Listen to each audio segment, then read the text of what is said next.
everybody. Happy Hanukkah. Thank you. Yes, exactly. And good evening to all of the social media maven wannabes out here, and that includes me, believe me. Who hasn't had somebody in this town walk up to you and say, I'll make you a star? Whether you're a writer, producer, of course, the actress. Oh, you have. This man can make you a star. And this kind of stardom is more important now than any other. And it's doable, and it's not that expensive. So, Brendan, we talked about you being a growth hacker. So, please explain to me and everybody else what that actually means.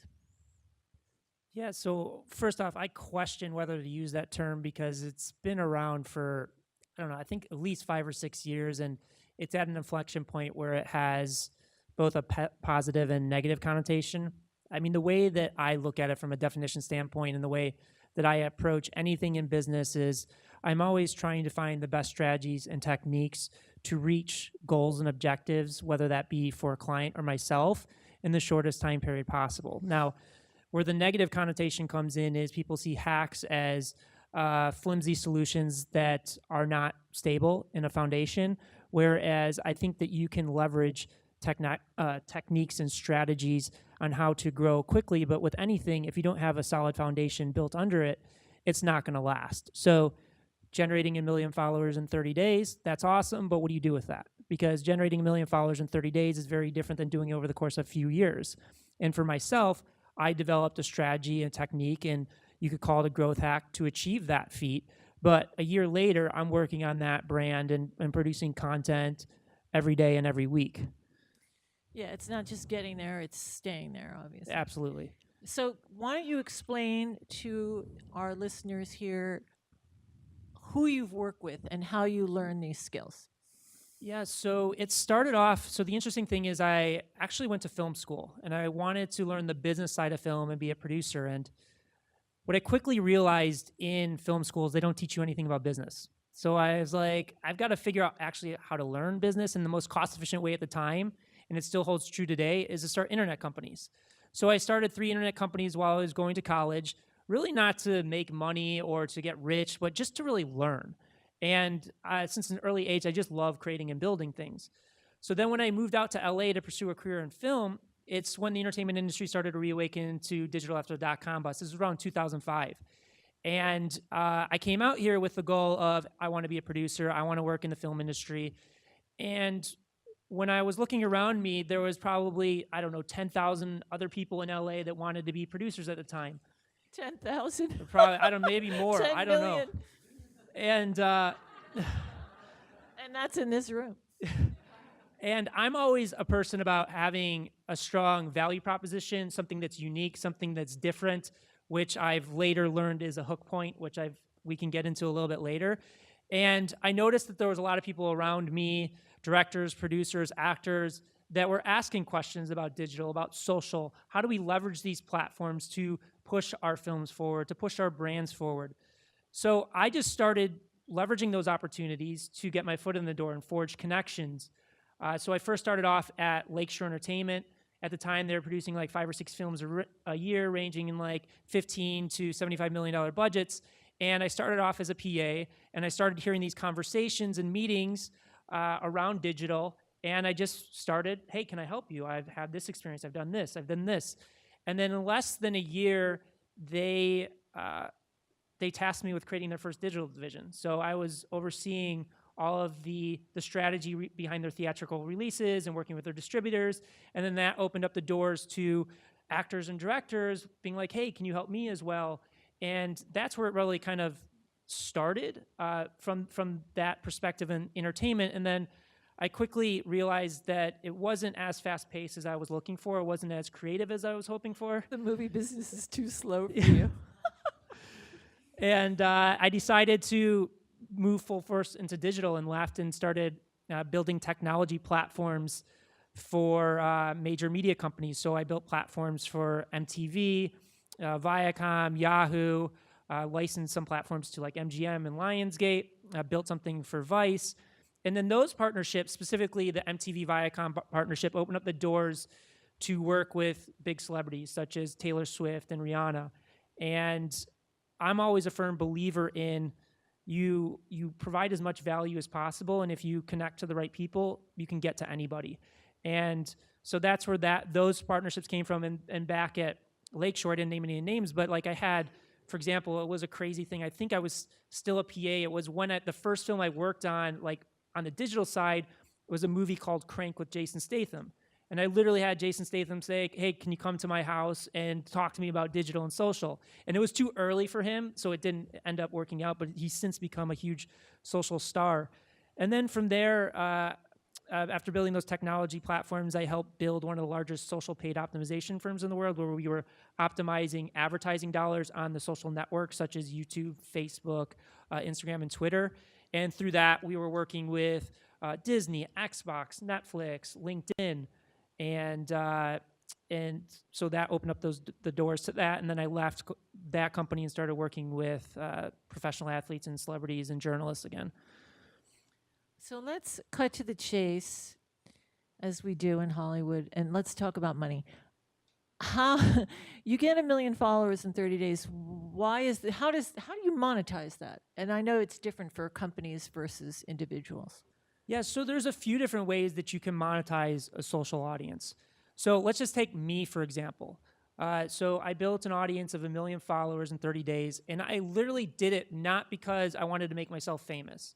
I saw it as what I call a hook point, something that could stand out and capture people's attention, because I wanted to get more into thought leadership, to speak and teach. And I had this idea seated in my head, and I was like, it's great that I'm doing all this for celebrities, professional athletes, huge corporations, but what about people starting from scratch? What about people starting from zero? Or even what about people that are at 10,000 followers, or are a small business, or somebody that's just trying to reach that next level?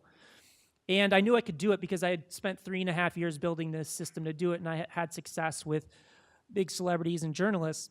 So that's where I set out to do it. And the reason I did it is, first, I knew I could get a publishing deal out of it. So as soon as I had 1 million followers, I got a literary agent, and that literary agent was able to... That's the number, 1 million? From what I heard, it was 1 million. I mean, I could push it to whatever number I need to, but that was the number that my agent was like, hey, if you can do that, we can most likely get you a publishing deal. And he was willing to sign me on at that time. And this is a big literary agent. He's represented over $5 billion worth of book sales, so it's not just like some small-time agent. Hemingway would never have cut it. And that's also one of the reasons I wrote the book, and one of the reasons I developed the system. I wanted to help people, because I believe that everybody out there has something to offer, and there's people truly around the world, whether that's in LA or that's in India or Africa or any part of the world, there's people out there that could truly transform the world in a positive way. But they just don't know how to get their message out there. They don't know how to get their voice to be heard. And I felt if I could develop a system for anybody starting from zero that they could leverage to have some type of success, and that success doesn't have to be 1 million followers, maybe it's 10,000, maybe it's just getting 100,000 people to watch a video, and that could have a positive impact. That's where it really set out. But back to your question about monetization, so my vision of it was, I'm going to monetize this through a publishing deal, and that publishing deal is then going to lead to speaking engagements all around the world, and then that gives me the ability to run workshops, to get to work with people in a high-level capacity. So I wasn't looking at I'm going to get 1 million followers and do brand endorsement deals. I'm not going to do it to generate ad revenue off of my platform. I could do it, but that's not my focus. So that goes to the second way that you can monetize, which is a lot of what everybody hears about influencers and influencer marketings, is that people establish a significant brand online, a bunch of followers, and from there, they can get endorsement deals. Like they get paid per post, or they get paid for a series of posts. Just much more Instagram than Facebook, right? Yeah, so Instagram is the most valuable platform when it comes to brand endorsement deals right now. YouTube was the predominant player in the beginning, and it's still extremely popular, but when the brand safety issues hit, a lot of the big corporate sponsors pulled from that. They pulled from both the ad platform and from influencers. Now, I'm not going to say that YouTube is not valuable, because it is extremely valuable. And we'll get into the different consumption behavior of each platform and why it's valuable for each audience. But Facebook, to me, is probably one of the most underrated platforms right now because of the scale. It has 2.2 billion users on it. And the way that And a lot of bots, right? A lot of Russian bots. yeah, I mean, a lot of that stuff is over-exaggerated, but we can get into that if you really want to dive into what happened there. But so the other third way is you can build a brand and monetize it by building your own products or services. Or, for example, like thought leaders, what they leverage it for is to drive like workshops and signing up for courses and things of that nature. So again, it's like you can do the outside approach or outside the box approach. If I'm going to build a massive following, I'm going to leverage that following to get other things, specifically for actors or musicians. It's like, hey, I'm an actor, so can I get an agent if I have more followers? Can I get a TV gig? Can I get a film? If I'm a musician, can I get a record label? So those are intangibles that may not lead to a direct ROI, return on investment, but could pay dividends for your career in other capacities. The second way is just monetize it directly through influencer deals, which is getting pretty saturated at this point, and the competition is great. Or you can build your own brand, and you see the highest levels of that of like a Kylie Jenner, who's the youngest female billionaire ever, because she was able to leverage social, build a massive following to build a huge brand for herself. So those are the different ways that I look at it. I'm sure there's other ways that people have monetized it and been successful, but those are the three primary buckets that I see. Okay, so when we're talking about Facebook, you're not talking about your personal page. You're talking about starting a business page and creating a business on Facebook. Yes. Yeah, so Facebook, I look at it, I love Facebook because it has the fastest growth potential of any platform, in addition to the fact you can drive the most traffic out of the platform. So when I was working with my clients, with some corporations and other celebrities, at one point I was pushing about 8 or 9 million people outside of Facebook to third-party destinations. There is no other platform on the planet that can push that scale outside of Google's search, and ranking for search is a whole nother game that's very difficult to do. But also the other reason I love Facebook is that it's a democratic platform. You just have to put great content out there and people will share it. It's built as a shareable platform. And that's where you see exponential growth and exponential scale come from, is if you develop the right content, you package it in the right way, you can get exponential growth extremely quickly. Versus the other platforms, Instagram and YouTube, and even Snapchat, it's more based around the algorithms and how you have to work within their system to make the content go viral and generate growth. That's not to say that there is not growth potential in each of those platforms, and it's not to say that people haven't grown super quick on Instagram or on YouTube or other platforms. I spent literally 3.5 years developing a system for Facebook that I can make work for anybody. Versus the other platforms, it's a little bit more difficult to generate that scale. Okay, so let's say that you're an actor and you start a Facebook professional page and you want to really get it out there, and you talk a lot about sharing content, and you talk a lot about testing content, and you talk a lot about picture and image and video. So let's go into those things. How would you do that? So the first place that I would start for any platform is look at the people that are currently reaching your audience. Look at the people that are having success and reverse engineer, why are they having success? Now, I'm not saying go look at Kendall Jenner and Kylie Jenner and be like, oh, they're posting this type of photo, so I'm going to do that, because those are the outliers. Like, you can't look at somebody that's got 100 million followers and reverse engineer their success. Look at somebody that is not a huge actor, not on the biggest TV shows, but has still been able to amass a large social following. And still has their clothes on. Yeah. And from there, look at their content, look at the strategies, look at the content formats. I'm all about packaging content. So you look at video, for example, like on Facebook and Instagram, the first 3 seconds are super critical. You have less than 3 seconds to capture their attention. Because the fact of the matter is there's over 60 billion messages sent on digital platforms each day. You have to find a way to overcome the noise. So we're all from the entertainment industry here, you've realized, or if you haven't, go back and look, is whenever movie studios are putting trailers on Facebook or Instagram, they're putting a 5-second trailer before the trailer plays.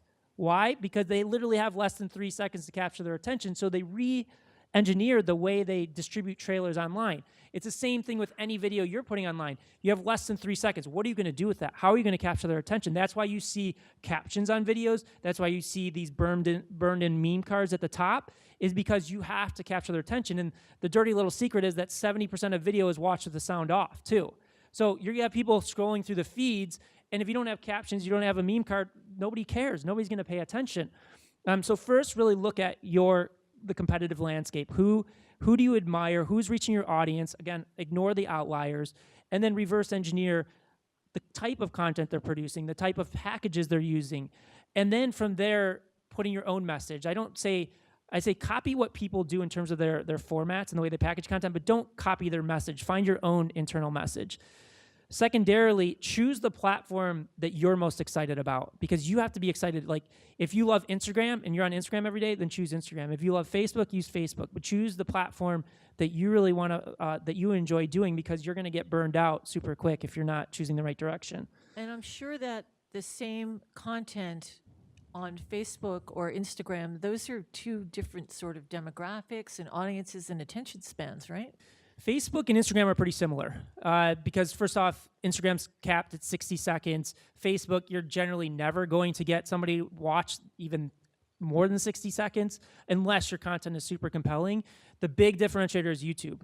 And the real value in YouTube is a long-form content consumption platform. So you can get people on YouTube to watch 8, 10, 15, 20-minute clips or videos because of the way the platform's designed. It's a search-based platform. I think it's the second largest search engine in the world. So the way that they are consuming content is very different than Instagram or Facebook.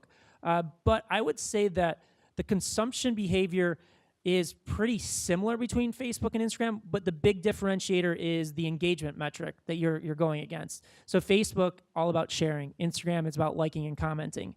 And again, that's why I prefer Facebook as a primary growth channel, because again, it all comes down to content. If you produce great content, you will scale and you'll grow quickly. Versus Instagram and YouTube, you have to create great content and you have to work within the confines of how the system and the platform is built. So I want to ask you two questions. What, in your definition, is great content? And I know it's personal and authentic, but we would love to have some guidelines. And also, let's get into your basic kind of way this works, which is testing, how you test things. So to me, great content is content that engages people. Like, because you can, yes, having an authentic voice, having an emotional hook or a way to draw people in is strong. But for example, the guy that I moved out here with, that I went to high school with, built a company out of our apartment that's now doing 3 billion views a month organically. And the way that he did it is he became the Getty for viral videos. So he started off licensing clips of people jumping off roofs and lighting themselves on fire, and then it diversified to funny pet videos, and now it's all about people doing amazing things. So that is one way, like, and they're killing it because people love to share and love to engage that content. To me, that's great content. You may say, oh, the quality of it's not there, it's just some guy jumping off a roof, but if 100,000 people share it, people are entertained by it, and there's a reason that lives. Yeah. It's a good thing. And there's a reason, like, America's Funniest Home Videos was on TV for the longest time, because people like that content. So to me, it's all about... People like to watch other people acting stupid. Yeah. The internet's very good for that. But they now have a separate band that's all about people doing amazing things, and that's doing just as well. So to me, it's really about, again, what is the message that you want to put out into the world, and what is the best way that you can package that that's going to get somebody to share it with somebody else? To me, that is the success metric that I put above all other metrics. I don't really care that much about likes and comments. I care about how many people are going to share this content. And you see this in the movie industry all the time, too, with small budget films that kill it at the box office. Why? Because they got all these people to talk about the movie. They got all these people to share the trailer, to share all of that. But the thing is, you don't really know that before you do it, right? It's all about the testing. Yes. So what I say is with our methodology, you can maximize the potential of content. Like I can go in and maximize the potential of any content, but I can't take a bad piece of content and make it great. That's just not feasible. But what you can do is you can leverage testing to learn. You can learn how to package your content, how to make something compelling. And that's the most important thing where I see people fail is they're just taking photos, they're just posting videos blindly, and that's fine to start. But you've got to put some type of mechanism in place to actually understand why this video worked better than this video or this photo worked better than this photo. And at the simplest level, it's just creating a spreadsheet or even just looking in your phone and saying this image created 100 likes and this one did 1,000. So, okay, this one did 1,000. Why do I think this one did 1,000? I'm going to produce 5 more of these and see if I can reproduce that and do that over and over again. And then I've taken the system that I've built to a whole nother level where we take one piece of content and we'll test 150 variations of it in real time and measure the response and see what we can learn from that. Very time consuming, that sounds like. It's not. Like, it sounds daunting. Like, for example, I think in the past 3.5 years, I've tested 150,000 variations of content across all the clients. I mean, on my exercise, when I generated 1 million followers in 30 days, I tested 5,000 variations of content. But the system that we devised is I can basically build 250, 500 variations of a single piece of content in under an hour. How do you do that? You take a lot of drugs. No, no, I don't think I can focus at that level on drugs. So the way that I look at the best testing tool out there today is the Facebook and Instagram advertising platform. It's the same platform. It's tied into one. It's also tied into WhatsApp and Facebook Messenger. And most people look at the platform as an advertising tool because that's what it's called. It's called a Facebook advertising tool. But I don't look at it as that. I look at it as a market research tool because the level of granularity that you can get in the targeting of the people you're sending your content to is truly remarkable. So let's just talk about what that looks like and how we scale variations. So let's just say that we have a video and like we're shooting this content right now. We've got Javier shooting it for me right there. And we're gonna take this interview and we're gonna go through and probably cut between 15 to 25 clips out of it, ranging from 30 to 90 seconds long. And then each one of those clips, we're gonna package. So we're gonna take, like, let's just say it's me talking about the monetization element. We'll start with the first 3 seconds. So we may create 6 different versions with the first 3 seconds different, intercutting in different points of a starting point because that first 3 seconds is super critical. So the first few words can make all the difference in the world.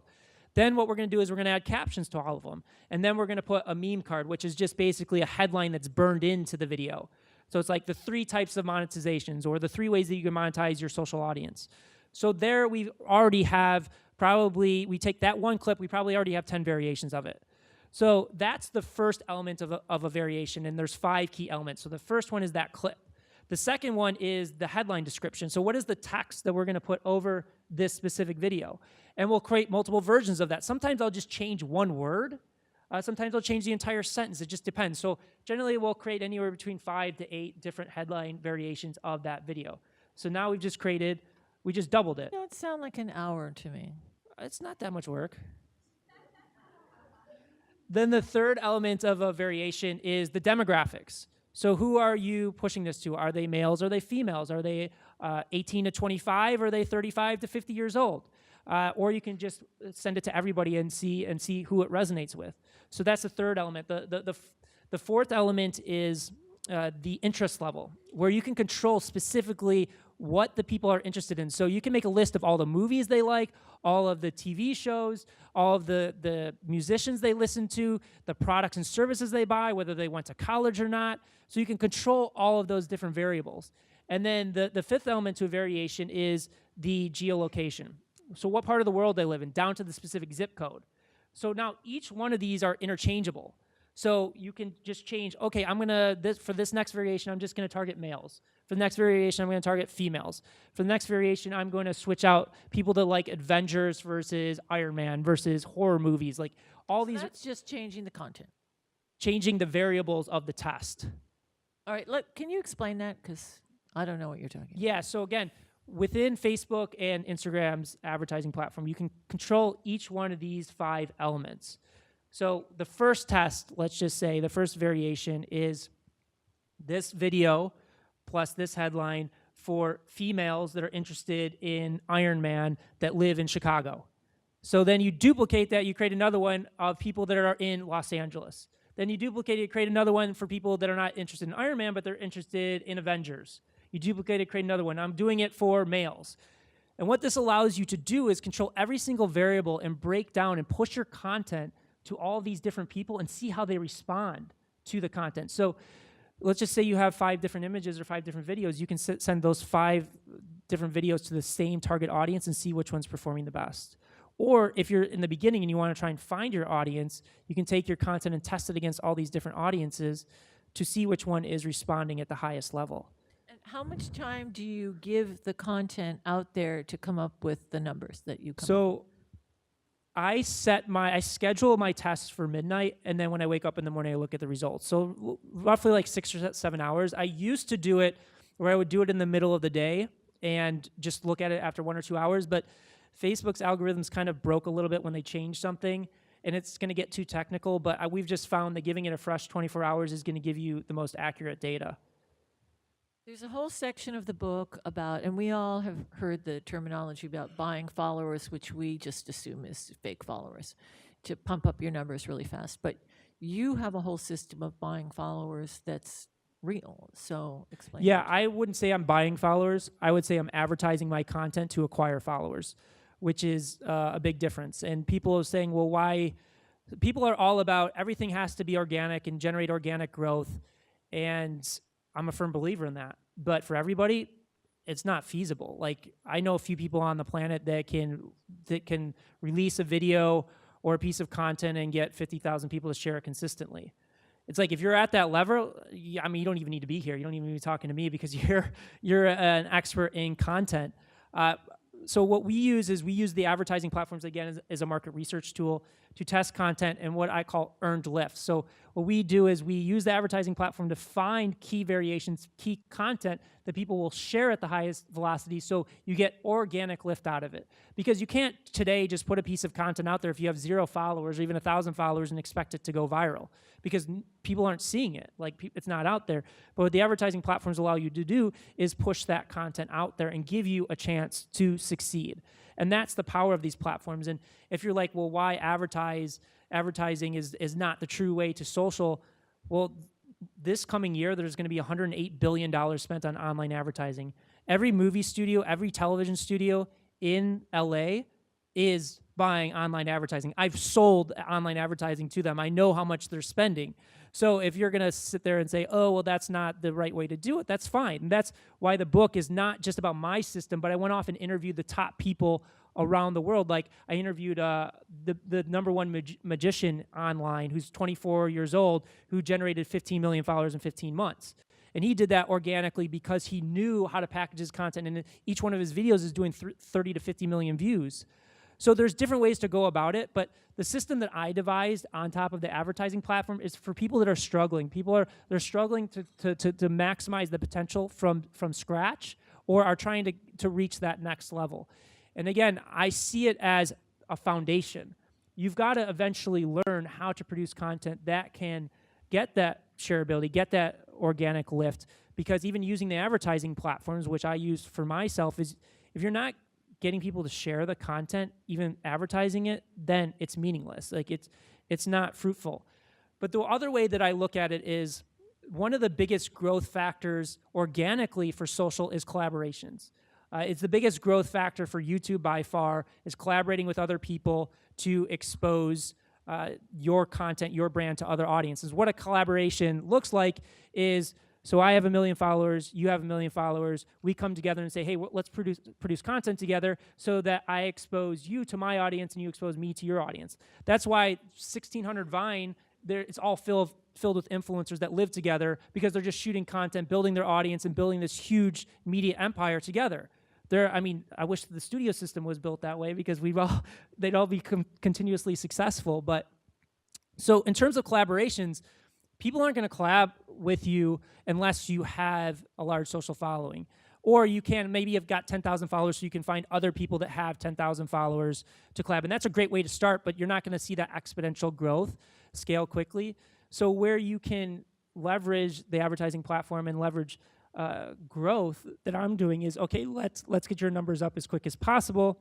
And then you go off and collab to foster that organic growth beyond that. So it gives you kind of that extra edge for people that either don't have the time to wait to reach that scale, or are just struggling to get to that next scale. So let's say you're an actor, a producer, a writer, a screenwriter, director, whatever. You're promoting yourself, right? You're not promoting, I mean, maybe you're promoting a movie at some point, but you're promoting me. I'm the product. How do you make a commercial or an ad for yourself? Well, first off, it doesn't have to be you. If you are a screenwriter, you're a producer, you're a director, it can be about your work. You can just say, hey, I'm not interested in building a huge social following. I just want to take a short film I did. I want to take an independent film I did, and I want to just generate as many eyeballs as possible so that I can get a distribution deal, so I can get an agent, so that I can get people to pay attention to me. And I've seen that happen time and time again, where people will pay attention to a short film or to a web series that generated mass viral exposure, or even just getting a meeting like with a producer, because I have friends that are producers at the highest levels because I help them with their digital and social side of things. And I ask them all the time, I was like, if somebody came to you with a short film that had 1 million views, would you take a meeting with them? And they're like, yeah. Now, that doesn't mean you're necessarily going to get a distribution deal or something. You've got to have real valuable, or you have to have tangible IP for them to pay attention to you. But that's one way that I would look at it, is you don't necessarily have to be, okay, I'm a director, I'm a screenwriter, or even an actor, and say, I have to build a huge social following. It could be a single piece of content that could set you apart from everybody else. It's interesting what you put in the book about Sophie Turner, who said, you know, and she's on Game of Thrones, which I can only imagine how many followers they have, and all the individual actors on it, that she was auditioning for other parts and that she was up against actors who were maybe more experienced, or she actually says in your book, there were better actresses than me. And she got the part because she had so many followers. Yeah, it's unfortunate that we live in that world, but the number next to your name on social platforms means something. I'm not saying it's right. I'm not saying it's wrong. I'm just saying, hey, that's where we're at. So yeah, you either take advantage of it. BA, MA, MFA, now it's 1.2 billion. Yeah, so you have a choice. You can either really get down about it and be like, that's unfair, and I have more talent than these people, and these people are winning because they have a large social audience, or hey, I'm going to go out and figure this out. I'm going to get this social audience, and I'm going to make people pay attention to me. So everybody has a choice. And first and foremost, I'm not saying that social numbers and digital numbers are the only way to do it. I'm never going to say that, because people are successful all the time without social followings.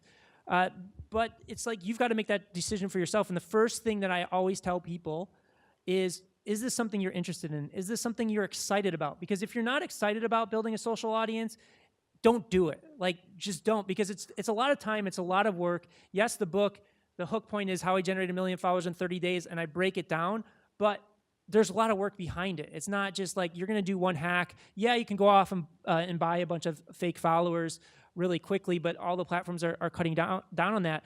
But the most important thing is you want to do social or digital because you feel excited about it. Unless you have a ton of budget and you can just hire people to do it for you, which still you're going to have to put in the time and the work, is really you're asking yourself, why am I doing this? Like, am I excited about this? Do I really see the potential in this? And let that drive that decision. Let's get into, you talk about, you know, a penny for this amount of ROI, et cetera, et cetera. So let's talk about what these ads cost and how that works. So I want to start first with, because everybody asks me, well, how much did it cost you to generate 1 million followers? And to me, that's the wrong question to focus on. I would say, and what I start with all the clients I work with is, what is the return on investment that you're going to get by having a social following? You have to define that first. Is it, I'm going to get an agent? Is it going to help me get into a feature film? Is it going to help me get a book deal? Whatever that may be, you have to define that for yourself, and you have to put a tangible value on that. Whether that is a clear dollar amount, or whether that's an intangible, like what is the value of getting an agent? What is the value of getting onto a TV show? What is the value of getting into a feature film? Because then you have to look through everything through that lens of how much am I willing to invest to get to that level, either time or money, because that's really going to dictate everything else. Because like I do this exercise with people all the time is, let's just say I told you it cost me $10,000 to generate 1 million followers and I made $10 off of it, versus I invested $100,000 to generate 1 million followers and I made $1 million off of it. Which one would you prefer? Obviously, you'd want to go for the $1 million, and that's what you have to really define for yourself. It's different for every person, and yes, I understand that a lot of actors don't have a significant amount of money to invest, but you don't necessarily have to invest with money. You can invest with time as well. So that's where I kind of stray away from the question of how much does it cost to generate a specific following. Yes, in the book we have a science and a range around what it can cost on Facebook specifically, and I've also got rough costs based on Instagram because I've been focused on Instagram for the past 4 months and narrowing in on the growth factors for that, and I have a pretty good idea on that. But first, what are you expecting to get out of this, and how much are you willing to put in to get that, whether that's time, money, sweat, tears, or the financial side? Then from there, then get into the equation. Okay, this is what it's going to cost to reach these levels, because now you've defined for yourself what you're willing to do. I thought it was really interesting that you suggested that one of the ways to get a lot of followers is to engage global, people across the globe. We just think of this country. We don't even think of people who, what you mentioned, Brazil, Indonesia, and Taiwan, which is very surprising. Well, I look at it as global picture, and especially when you're, like, if you're a local e-commerce store, or a local e-commerce or a local store in a local town, it makes no sense. If you're an e-commerce company that's only selling product or services in the US and you can't ship internationally, it doesn't make sense. But the entertainment industry, like 60-70% of box office is international. Like, if you go and I look at these numbers all the time, what is the breakdown of box office by different parts of the world? So if you go into a meeting, and I'm sure this never happens because I ask agents and managers, producers, if you go into a meeting and be like, hey, I've got 100,000 followers in India, I've got 50,000 followers in Indonesia, and I've got another 100,000 followers in Asia, and then you say, I know the box office numbers are this, this, and this. I mean, you look at just the current movies that are coming out. Why do they have so many Chinese stars? Because it works. It sells tickets overseas, and China is literally saving certain movies that are bombing here in the States. So to me, like, that's the way that I look at it. I see it as a huge opportunity, and if you look at the smartest people on the planet, they're all investing heavily in emerging markets. Like, you talk about Facebook, for example, their largest audience is India. I think it's like roughly around 300 million users in India. There's 1.3 billion people in the country. So Facebook is investing heavily to get those other billion people on the platform. That represents an additional third to their overall user base. It's like Tesla, their next biggest market is India. Google, they're putting up hot air balloons to try and give Wi-Fi to places in Africa and Indonesia and India that don't have it. So to me, I see a huge trend that, yes, people will look at me all the time and be like, oh, it's India, they're fake followers, they're not worth anything. Well, first off, yeah, the per value user in India versus the United States is not the same, and it's never going to be the same, and I don't proclaim that. But you make up with a scale. There's 1.3 billion people in the country. It's going to be the world's largest population in 5 years. To me, that is value, and it's an opportunity that I think is only going to be around for the next 2 or 3 years because people are going to be opening up and focusing on that. Like, I've went over and spoke at IKEA's global headquarters, and they're investing $2.5 billion into India over the next 15 years to open stores and to figure out that market because they see that as the next growth potential for them. Wow, all those little like shelves with the little like interconnecting things in Mumbai, I can just see it. Meanwhile, Crazy Rich Asians bombed in China, just so you know. Try and figure that one out. Okay, growth driving Instagram. So I know you're just jumping into the Instagram world and really concentrating on it, but let's give us some tips. Yeah, I mean, I already know what the growth drivers are. I've been studying under the most successful growth channels. Like, we had Ray Chan in the book, who's amassed for 9gag, I think he's like 45 million followers on Instagram. I have another partner that's amassed 25 million followers. So I understand the growth trajectory and growth channels around the platform. It's very different than Facebook, because again, Facebook, you put content out there, people share it, you grow out exponentially. Versus Instagram, you have to go out and grow back in. So what that looks like is people are first collabing, which we've already talked about. People are getting their content distributed on other Instagram accounts and driving back. So just a perfect analogy is that any person, and we'll take this experience for example, any person that takes out their phone and does an Instagram story on this or the book, I always reshare to my audience. So that's exposing to my audience already. And that's kind of the growth trajectory is how do you get your content distributed on other channels to generate that exposure to make people follow back. And there's different ways to do that. The first way is, again, through collabs, is you have friends, you forge strong connections, creative connections with people that you're willing to exchange audiences, or maybe you're providing value to them that they want to promote you. So for example, let's just say you only have 1,000 followers, but you want to collab with people with larger audiences, and you're a great director, or you're a great musician, or you're a great photographer. You reach out to them and say, hey, listen, I'd love to provide this value to you, and just build a relationship. Don't ask them for anything, but that will automatically expose you not to them, but to all those people in that inner circle. Again, all those people that are living in 1600 Vine collabing together, you reach one of them, you do a good job for them, or you connect them, they're going to connect with everybody else. And that's where you see that rapid growth of people collabing together. So that's one way of doing it. The second way is your content is just so great and so valuable, other accounts want to steal it, or other accounts will take it and post it on their channels. So that's one way. That's much more difficult because you have to have really compelling content. But let's just say you made a short film that's really compelling, or you have a trailer. I would make a list of every single Instagram account that talks about movies, talks about movie blogs or movie websites or any of that, ping them to get them to push it and direct that traffic back. What's the best amount of time for an Instagram video? It's really brief, right? Well, it's technically on traditional post, it's capped at 60 seconds. They just launched IGTV, which is longer format. But from what I hear, they're struggling to get long-form consumption behavior going because the platform wasn't designed for long-form consumption. So to me, I'm not bullish on IGTV yet from a long-form perspective, but I think it's extremely valuable as like IG Stories and IGTV are the most engaging social platforms out there because Instagram's weighting it heavily right now. But then to finish, the third way you can get your content out is you can buy advertising on other accounts to promote your product. Now, I will say I live this crazy vortex of testing advertisers.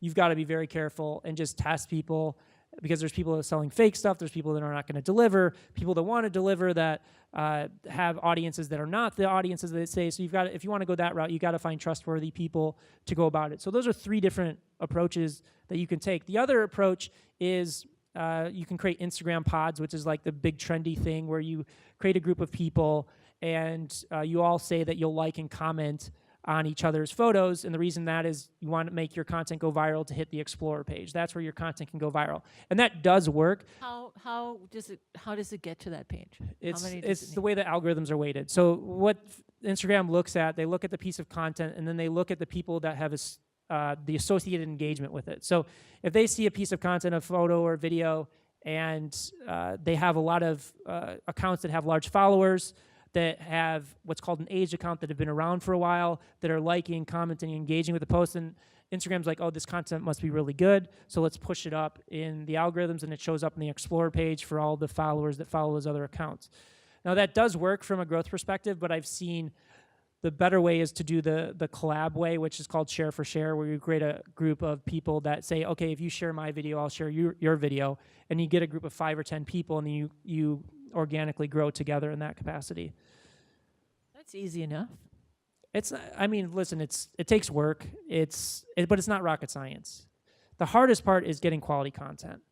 But we're all sitting here in the entertainment industry. You've got very creative people in this room. You've got very creative people in this town. It's not hard to find people to create really compelling content. What you have to do is you have to just study the way socially content is packaged, because it's not like creating content for television. It's not like creating content for film. It's very different because the consumption behavior is very different. So create compelling content, but do it within the confines of how content is packaged for successful distribution on these platforms. Isn't it interesting that Jeffrey Katzenberg is starting this whole, like, very short digital storytelling studio? I've been brought into other studios that are trying to do the I'll same. bet. I can't talk about the names, but they're at the highest levels. But it's interesting is I'm in those conversations a lot, and some of these guys are just going to fail because they don't understand the art of studying content for the social platforms and the way the consumption behavior works, the psychology behind it, why people are engaging with that content. And that's why you see a lot of content companies that are failing out there, trying to create content for the social and digital platforms. But I mean, I love it. Coming back from 2005, there's no money being invested in this space, and to see where it's come, it's really remarkable. I just wanted to bring up that 5-year-old who reviews the toys, because that just blew me away. Like, Yeah. let's talk about that a little bit. What element of it? The fact that Well, he's making I 15, never $20 heard of million it. a year opening toys on YouTube. How did that happen? I mean, well, that's the amazing thing about YouTube is because one of the paid media optimization firm that I helped build started off on just YouTube. We were the largest revenue supplier to YouTube's TrueView ad unit. And the funny thing is you can't target kids online. It's against the law. And we would run into this issue all the time because we would be targeting, like we would be working for companies like car brands and things like that. And we would type in, we want to target males 35 to 50 years old. And then we kept seeing our content being shown up on kids' devices. And what was or on kids' content. And what was happening is the kids were taking their parents' iPads, taking their parents' iPhones, and they were pulling up content and watching people play video games, watching people open up gifts. And there's just this psychological element that kids love to watch other people open gifts and open toys and play with them. I'm not a psychologist. I studied human behavior pretty intently, so I couldn't really speak to the element of it, but it's pure psychology of why that worked, and I don't think it was engineered that way. But it is interesting to look at YouTube as that platform, as a consumption behavior platform for young kids. And Chris from the book created that entire company, a very profitable company around creating content for kids on that platform. And Ray's Toy Review is one of the channels in his network. And how many followers does he have? I don't even know, probably 20, 30 million. He makes $11 million. Yeah, I mean, they're making an insane amount of money over there. Well, the way, like, kids want to see other kids opening gifts is why, like, adults are watching The Bachelor, I guess. I thought it was very interesting what you said about figuring out YouTube, right? And if you want to start putting up videos, instead of doing 2 videos a week, you do 5, right? You were talking about, like, you're better off putting a lot of videos up there maybe. And why is that? Well, consistency is key, but before you get into that, like, you've got to find the content that works for you, because just producing content at scale is not going to help you win. If you don't have a solid foundation, you don't understand how to package your content, what content's resonating with the audience that you're trying to reach, it doesn't matter. It's like putting content out there that's not engaging. If you put 1,000 of those videos out there versus one video that's truly engaging, I'd say put one video out there that's truly engaging. So once you get up to that level and understand the content you're creating, first off, do you love the content you're creating? Do you enjoy the content you're creating? Because you're going to burn yourself off if you don't. And then secondarily, is it proving to succeed? And I'm not saying, oh, you have to create videos that are all of a sudden creating 100,000 views, because that exponential growth rarely happens that quickly. But are people engaging in it? Are people commenting on it? Even if it's just like 5 or 10 people commenting on it and saying, I really like it, that gives you an indication versus putting a piece of content and nobody engaging with it, or people telling you it's shit. That's going to tell you, okay, I need to try something else. You also talked about how these YouTube stars, and there are so many of them, I assume most of them are under 25, but they're engaging people, talking to the camera as if they're talking to their friend. Yeah, I'm a firm believer that the reason that YouTube influencers and YouTube as a platform was so successful is they changed the dynamic of the conversation around content. Is television and film is a very passive experience, and it's an amazing experience. My first love is movies. But what YouTube did was change the dynamic of the conversation, is they started having conversation with the screen. And they started having it in such a way where you felt like you were actually in the relationship with the person. And that even goes to Instagram. Like when you're following people's Instagram's account, like you feel like you're a part of their life. You feel like you're getting to enjoy things and see a different perspective on life, or what it's like to live in a different part of the world, or have a certain job, or have certain beliefs. And that's what happened with YouTube, is these young kids started talking to the camera as if they were just on the other side of the phone, and engaging with them in that way, and getting them to engage in comments and other contributing factors to that. But I think that was a real psychological shift. And there was a survey, this was a few years ago, where Variety did a survey with, I think it was teens 16 to 24, and they said, who are the top celebrities in the world? And the top 4 or 5 were YouTube stars. And they were above like Leonardo DiCaprio and like the biggest movie stars on the planet. And it was really fascinating to see that shift in culture around who are the real stars, who are the people that they're engaging with, because you can engage on your phone all the time and through your iPad. And that's why they say for YouTube and other platforms, once you figure out your content strategy, is to constantly be posting so that they feel like they're having that intimate relationship, versus like Leonardo DiCaprio, he's coming out with a movie once a year, and you don't have that level of interaction with the passive experience of television and film. Somebody told me a story about the fact that Jessica Chastain was talking to some social media expert, and she was like, I want to make Kardashian money. Like, 5 million a picture wasn't enough. It's like, how do I make Kardashian money? And they can. You just got to put in the time, put in the work, and really figure out social. Put in the implants. Sorry. No, but there's people, again, like working with Taylor Swift, she built her brand authentically. She didn't ever go down that direction in building her brand from the ground up. And there's a lot of examples that you don't have to do that. Like even... probably easier for music people than actors. I mean, I wouldn't say that. I would say that the interesting difference between actors and musicians is musicians live and die by their ability to sell their own music, to get people to show up at concerts, to sell merchandise. Actors don't live and die by that. They live and die by, can I get onto a TV show? Can I get into a film? And that's a complete different shift. And that's why you see musicians have to get good at social, have to get good at digital platforms, because they're forced to, because you cannot succeed, because MTV is no longer around for musicians. The music video is dead from the capacity of television. So as a musician, you have to figure out, how am I going to make this work? How can I build an audience on my own? Versus actors and directors and screenwriters haven't had to figure that out. And I'm not cutting anything short of an actor, director, or screenwriter, because I'm huge fans of everything that they do. But you've got to have that mentality shift, like Jessica Chastain, she's never had to do that. So to her, it's like, how do I do it? Because she's never had to figure it out, and I don't think she really understands how much work it is. Because I've advised some actresses and actors at that level, and I think a lot of them look down on it a little bit, and if the ones that want to learn, they're a little bit passive with it. They don't want to dilute their brand. They don't want to ruin their reputation, which I understand. Like, if you're making $5 million a movie, like, you got to be careful. But there's a way to go about it and a way to do it. But to me, I would love to see actors. I love to see directors and screenwriters find ways to supplement their income or make income from distributing their own content or building a large enough audience where they can get more jobs and roles. Well, you keep referring through the whole book as the two-way conversation. Yep. That's what social media is. Yeah, so that was the biggest lesson that I learned from Taylor Swift, is she grew her fan base one by one herself. In the beginning, she didn't have a huge record label. She didn't have millions of dollars of marketing budget.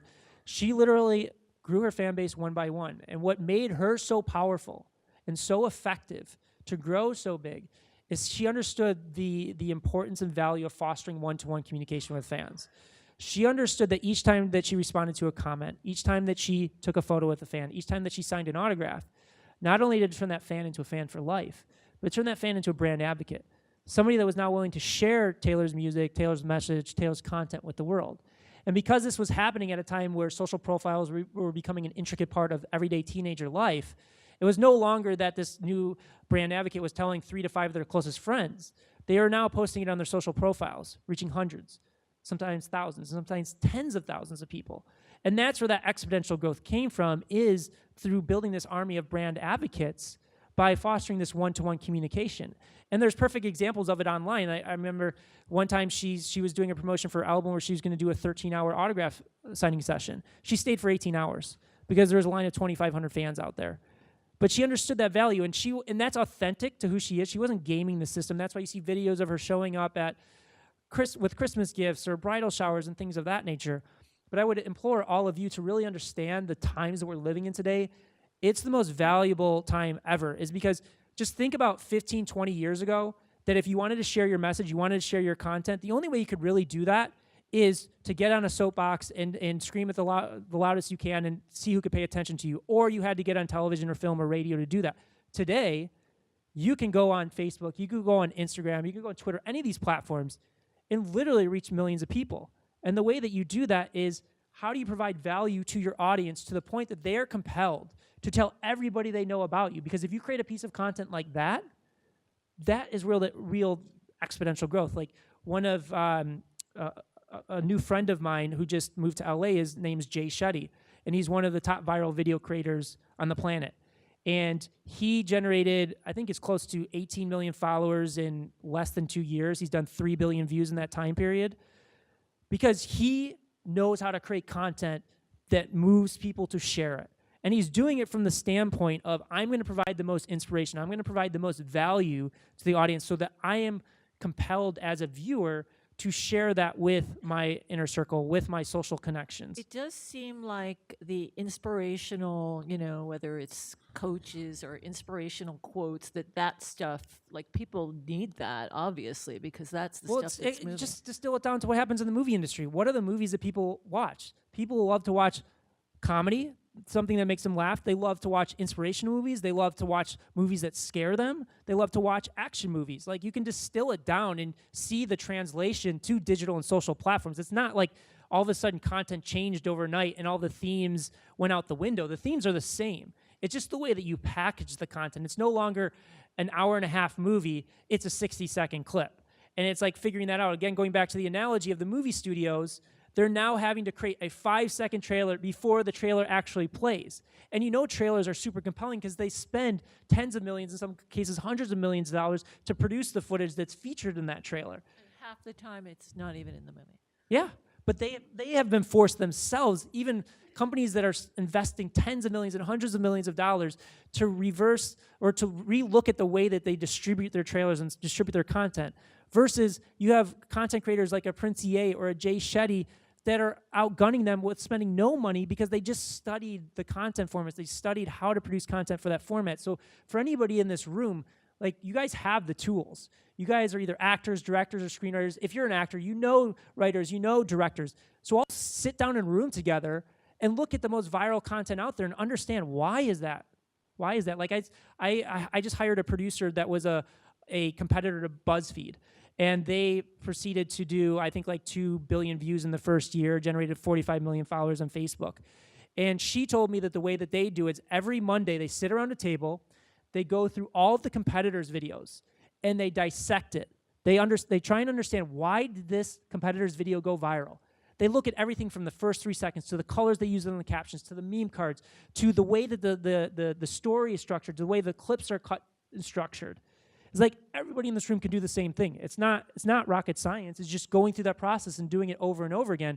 And because you guys live in LA, I mean, you have amazing resources at your fingertips. I just don't think that a lot of people in LA realize how fortunate they are with the creative community that they have, and to be able to take advantage of that opportunity and just become a student. Like, you had to go to film school, you have to go to acting school. Now you have to become a social student. Like, I'm developing a group of individuals, a small group of individuals that I'm going to mentor, and we're going to do this process every month. Is we're going to sit around, we're going to go through content, we're going to talk about strategy, we're going to dissect why people are successful, why are not people successful, because I think that honestly is, if you want to be successful in social digital, you have to treat it like a university, you have to treat it like a college, and really become a student of that game. Well, we just had a nice short course here. Thank you guys for coming.